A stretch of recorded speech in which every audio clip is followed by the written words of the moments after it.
Number 1। हमारी दुनिया के ऐसे मासूम जानवर जो अब हमसे भी ज्यादा इंटेलिजेंट होते जा रहे हैं। सबसे पहले स्वीडन में कुछ क्रोस को ट्रेनिंग दी गई कि उन्हें सड़क पर पड़ी हुई सिगरेट के बट्स को उठाकर कचरे में डालना है और इसके बदले उन्हें खाना दिया जाएगा। जिसके बाद वहाँ के सारे कौवे इसी काम पर लग गए, जहाँ इन्हें गलियों से कचरा उठाकर एक मशीन में डालना होता है और फिर इन्हें मशीन से खाना दिया जाता है। और रिपोर्ट्स के अकॉर्डिंग अब स्वीडन की गलियों का 75% कचरा साफ हो गया है। नेक्स्ट, थाईलैंड के एक जू वाले देखना चाहते थे कि क्या एक शेर के साथ दूसरे जानवर के बच्चे सेफली रह सकते हैं, तो उन्होंने एक्सपेरिमेंट के लिए एक फीमेल टाइगर के साथ 2 पिगलेट्स को पिंजरे में बंद कर दिया। हालांकि टाइगर ने जू वालों के सामने बच्चों से माँ की तरह प्यार किया, इसलिए जू वालों ने डिसाइड किया कि वो इसे पब्लिक को दिखाएंगे, जिससे उनकी अच्छी कमाई होगी। और अगले दिन जैसे ही विजिटर्स इन्हें देखने आए, टाइगर ने उन बच्चों पर हमला कर दिया, जिसके बाद जू वालों पर केस कर दिया गया और जू का नाम खराब होने से टूरिस्ट ने आना भी बंद कर दिया और टाइगर सुकून से रहने लगी। तो कहीं ये टाइगर की ही चाल तो नहीं थी। नंबर 2। 2010 के वक्त एक रशियन प्लेन यूडेंचनी शहर से मॉस्को से जा रही थी। तभी अचानक प्लेन की सारी बिजली खत्म हो गई और पायलट्स के सारे मीटर बंद हो गए। इसके बाद कैसे पायलट ने सिर्फ एक पानी के ग्लास की मदद से प्लेन में से 81 लोगों की जान बचाई। दरअसल यहाँ प्लेन की बिजली खत्म होने के बाद पायलट्स ने लिटरली प्लेन के बाहर देखना शुरू कर दिया ताकि रोड या रनवे हो तो वो वहाँ लैंड कर सके। कुछ देर बाद उन्हें कुछ ही दूरी पर एक पुराना रनवे दिखा, लेकिन क्योंकि प्लेन के सारे सिस्टम बंद हो चुके थे, जिसकी वजह से उन्हें पता नहीं चल रहा था कि प्लेन सीधे उड़ भी रही है कि नहीं। पायलट्स ने ग्लास में भरे पानी को अपने कंट्रोल पैनल पर रखा और उस ग्लास के पानी की मदद से अपने प्लेन को उस रनवे के पास लेकर गए। उतरने से पहले उन लोगों ने प्लेन के सारे यात्रियों को शांतिपूर्वक प्लेन के आगे लेकर आए, क्योंकि क्रैश के दौरान प्लेन के पीछे बैठे यात्री सबसे पहले मरते हैं। पायलट्स ने प्लेन को आसमान में 2-3 बार गोल गोल घुमाया ताकि प्लेन थोड़ा धीमा हो जाए, जिसके बाद उन लोगों ने सही जगह देखकर प्लेन को लैंड करवाया। लेकिन अभी भी प्लेन की स्पीड बहुत ज्यादा थी, क्योंकि पायलट्स प्लेन की स्पीड को कंट्रोल नहीं कर पा रहे थे। प्लेन रनवे को क्रॉस कर जंगल में घुसी, लेकिन कुछ ही दूर तक जाकर प्लेन रुक गई। वातावरण बहुत ठंडा था, जिसकी वजह से प्लेन में आग नहीं लगी और प्लेन के सारे यात्रियों को सही सलामत प्लेन से बाहर निकाला गया।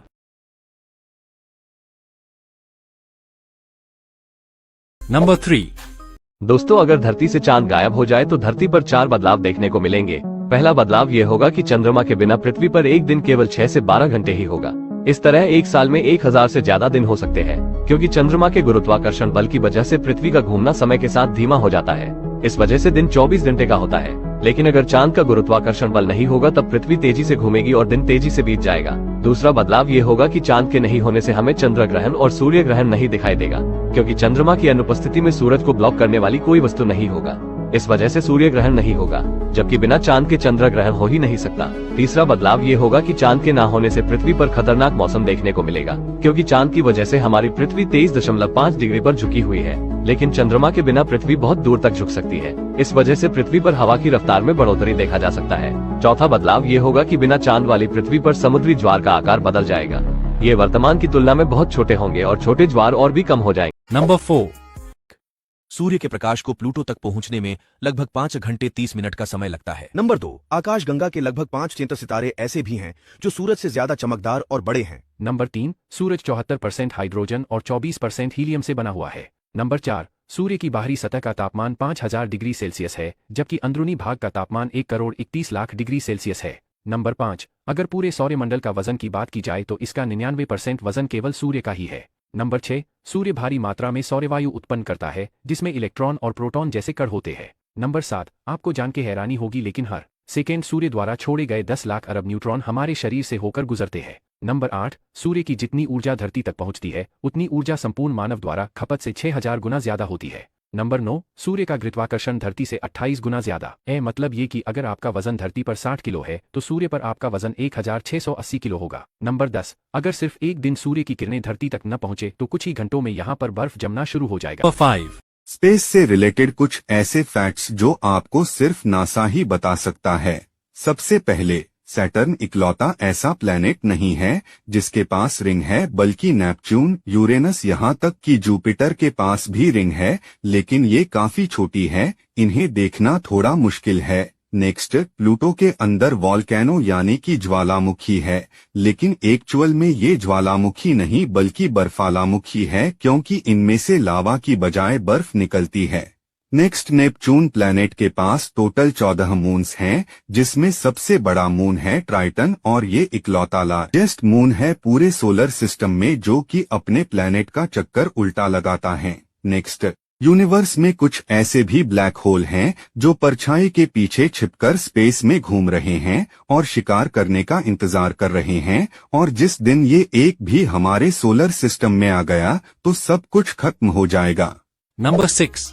चंद्रयान 3 आखिर क्यों खास है भारत के लिए? चंद्रयान 3 जिसे कल यानी 14 जुलाई शुक्रवार को 2:25 श्रीहरिकोटा स्थित केंद्र से लॉन्च किया गया। ये चंद्र मिशन साल 2019 के चंद्रयान 2 के बाद का मिशन है। भारत के इस तीसरे चंद्र मिशन में वैज्ञानिकों का लक्ष्य चंद्रमा की सतह पर सॉफ्ट लैंडिंग का है और वैज्ञानिक प्रयोगों को आगे बढ़ाना है। अगर बात करें कि चंद्रयान 3 की सफलता भारत के लिए क्यों खास है, तो इसकी सबसे बड़ी उपलब्धि ये होगी कि अमेरिका, रूस और चीन के बाद भारत चौथा ऐसा देश बन जाएगा जो चंद्रमा पर सॉफ्ट लैंडिंग कराएगा। कुछ ही साल पहले इसरो ने खुद को दुनिया की लीडिंग स्पेस एजेंसी के रूप में स्थापित किया है। चांद पर इस सफल मिशन के बाद उसकी मजबूती और बढ़ेगी। 7.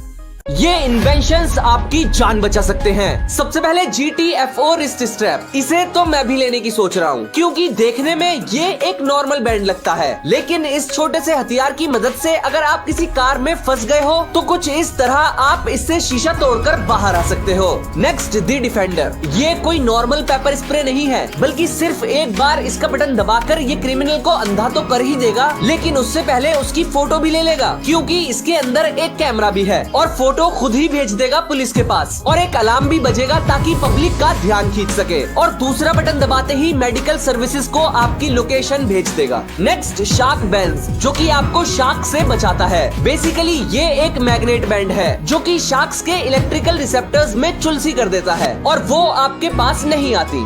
ये इन्वेंशंस आपकी जान बचा सकते हैं। सबसे पहले GTFO रिस्ट स्ट्रैप, इसे तो मैं भी लेने की सोच रहा हूँ क्योंकि देखने में ये। Number 8. इजिप्ट में एक बार एक ऐसी महिला की मम्मी मिली जिसने दुनिया के आर्कियोलॉजिस्ट को हिला कर रख दिया। यह बात है 1880 की। आर्कियोलॉजिस्ट की टीम को इजिप्ट के थीबन टाउन एरिया में उन्हें एक महिला की मम्मी मिली जिसे लेडी राय का नाम दिया गया। रिसर्च से यह पता चला कि आज से लगभग 3500 साल पहले यह किसी एशियन क्वीन की नौकरानी या नर्स हुआ करती थी जिसकी मौत मात्र 35 साल की उम्र में हो गई थी। रिसर्चर्स को एक बात सता रही थी, वह थी लेडी राय के फूलों की तरह सजे हुए बाल। आज से लगभग 3500 साल पहले लेडी राय को जिस हेयर स्टाइल के साथ दफनाया गया था वह आज भी ऐसा ही बना हुआ है। Number 2, crocodile mummy. इजिप्ट के उमल बरीद में आर्कियोलॉजिस्ट की एक टीम मम्मी और पुराने खजाने ढूंढ रही थी, लेकिन उन्हें मम्मी तो नहीं मिली, लेकिन 170 क्रोकोडाइल की मम्मी मिली। उन्होंने बिना देरी किए उन सब क्रोकोडाइल मम्मी को बाहर निकाल लिया गया। इन सब क्रोकोडाइल की मम्मी के कफन पर कुछ लिखा हुआ था। जब उस लिखावट को पढ़ा गया तो एक एक राज खुल गए, क्योंकि आज से 3550 साल पहले एशियन इजिप्ट के लोग क्रोकोडाइल को अपना भगवान मानते थे और यह क्रोकोडाइल्स की ही पूजा करते। Number 9. ये दुनिया का सबसे रेयरेस्ट क्रेडिट कार्ड है जिसे बिलियनर्स भी नहीं ले सकते। ये कार्ड सोने से बना हुआ है और इसके बीच में एक डायमंड भी है और इलॉन मस्क जैसे बिलियनर्स भी इसे नहीं ले सकते क्योंकि ये सिर्फ दुबई की रॉयल फैमिलीज और प्रिंस के लिए बनाया गया है और पूरी दुनिया में लगभग 200 कार्ड्स ही हैं और इतना ज्यादा रेयर होने की वजह से इसके बारे में ज्यादा ऑथेंटिक डिटेल्स अवेलेबल नहीं है। लेकिन रूमर्स है कि इस कार्ड की कोई लिमिट नहीं है और इससे कितनी भी महंगी चीज खरीदी जा सकती है, जैसे कि घर, यॉट, प्राइवेट जेट, एनीथिंग। इसी के साथ ही एक लाइफस्टाइल मैनेजर भी दिया जाता है जो कि 24 घंटे आपके लिए हाजिर रहेगा और ऑलमोस्ट सारे काम करेगा जो भी आप कहोगे। हाँ, वो भी। और इस कार्ड का नाम है Dubai first royal master card. Number 10. हे दोस्तों, आप जानते हैं 1983 में कोका कोला कंपनी ने अपने ड्रिंक की कीमत को बढ़ाने के लिए एक अजीब व गरीब तरीका अपनाया। वो ये कि उन्होंने अपनी वेंडिंग मशीन में हर 9 में से एक कोका कोला की बोतल खाली रख दी, जिसकी वजह से ड्रिंक हासिल करने के लिए कस्टमर को दोबारा पैसे डालने पड़ते थे और उसके बाद उन्हें ड्रिंक मिलती थी। और कोका कोला ने ऐसा कई साल तक किया। और दोस्तों, आपको जैसे कि मालूम है कि स्टार्टिंग में कोका कोला कंपनी उतनी ज़्यादा प्रॉफिट नहीं कमा रही थी, जिसकी वजह से उन्होंने इस तरह के अजीब व गरीब तरीके अपनाए थे। चाय एक ऐसा पेय पदार्थ जिसको इंडिया में नेशनल ड्रिंक के नाम से भी जाना जाता है और कई लोगों का तो इनके बिना दिन ही शुरू नहीं होता। मैं सही कह रहा हूँ ना? पर क्या आपको पता है ये जो चाय शब्द है ये इंडियन नहीं है। जी हाँ दोस्तों, ये इंडियन नहीं है, ये चाइनीज शब्द चा से बनाया गया है। तो सवाल ये है कि इसे हिंदी में क्या कहते हैं? तो इसे हिंदी में कहते हैं दूध जल मिश्रित शर्करा युक्त पर्वतीय बूटी कहा जाता है। अब आप सोच रहे होंगे कि इतना बड़ा शब्द कौन बोलेगा, इससे अच्छा तो चाय ही बेहतर है। तो आपका जो मर्जी करे वो बोलिए, पर इस बेहतरीन फैक्ट के लिए वीडियो को लाइक करके चैनल सब्सक्राइब कर दीजिए और बेल आइकन भी प्रेस कर दीजिए ताकि आप हमारे लेटेस्ट वीडियो सबसे पहले देख सकें। धन्यवाद। क्या आपने कभी सोचा है कि मिट्टी के मटके में आखिर पानी ठंडा कैसे होता है? नॉर्मली हम स्टील के बर्तन में पानी रखते हैं, लेकिन मिट्टी के मटके को मड क्ले से बनाया जाता है जिसमें छोटे छोटे होल्स मौजूद होते हैं। जिसमें मटके के पानी को मटका काफी हद तक सोख लेता है और ये सोखा गया पानी मटके के बाहरी तरफ आ जाता है। साथ ही साथ ये पानी रोशनी की वजह से इवेपोरेट होने लगता है और जैसे जैसे पानी इवेपोरेट होता है वैसे ही पानी में मौजूद हीट भी कम हो जाता है, क्योंकि इवेपोरेशन के लिए हीट भी जरूरी होता है और वो हीट मटके में मौजूद पानी से निकाल लिया जाता है और बाकी बचा हुआ पानी बिना हीट की वजह से ठंडा हो जाता है। और अगर आप नोटिस करोगे तो आपको पता चलेगा कि जितना पानी आप मटके में भरते हो वो धीरे धीरे कम होने लगता है। ये उसी के कारण होता है। नदी में सिक्का क्यों डाला जाता है, इसके पीछे का साइंस जान के दंग रह जाएंगे आप। हिंदू धर्म के अनुसार ऐसा माना जाता है कि नदी में सिक्का फेंकने से ईश्वर की कृपा होती है और इंसान को अच्छी खबर मिलती है। ये आज से नहीं तब से हो रहा है जब इंसान नदी के किनारे रहा करते थे। उस समय तांबे के सिक्के का चलन था, सभी प्रकार के लेन देन तांबे के सिक्के से होते थे। अगर विज्ञान की नजर से देखा जाए तो तांबा पानी की गंदगी को दूर करता है और एक ये भी कारण है कि नदियों के पानी को साफ रखने के लिए तांबे के सिक्के को फेंका जाता है। पुरानी मान्यता होने के कारण लोग आज भी इसे फॉलो करते हैं, लेकिन अब स्टील के सिक्के चलने लगे हैं। स्टील के सिक्के और पानी को लेकर कोई भी साइंस नहीं है, लेकिन पुरानी प्रथा के चलते अभी भी लोग स्टील का सिक्का नदी में फेंक देते हैं। इसी तरह के वीडियोस के लिए वीडियो को लाइक और चैनल को सब्सक्राइब जरूर करें।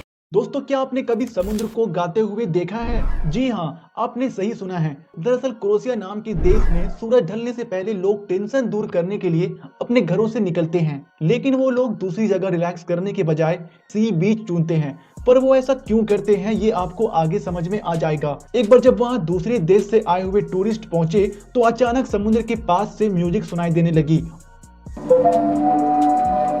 उन्हें लगा कि ऐसा शायद वहां बैठे हुए कपल्स कर रहे होंगे, लेकिन जैसे ही समुद्र की लहरें दीवारों से टकराई तो उन दीवारों से मधुर सी आवाज निकलने लगी और जब लोगों ने करीब जाकर देखा तो उन्हें पता चला कि वहां पहले से ही ऐसे स्ट्रक्चर्स बनाए गए थे जिसमें से होकर जब समुद्र की लहरें गुजरती है तो उन होल से ऐसी प्यारी धुन बनती है जिसे सुनकर लोग रिलैक्स फील करते हैं। इसी वजह से कई लोग इसे गाने वाला समुद्र भी कहते हैं। दोस्तों, क्या आप चाहते हैं कि ऐसी जगह हमारे देश में भी बनाई जाए? तो इस वीडियो को लाइक करें और शेयर करके हमारे देश के पीएम तक पहुंचाएं।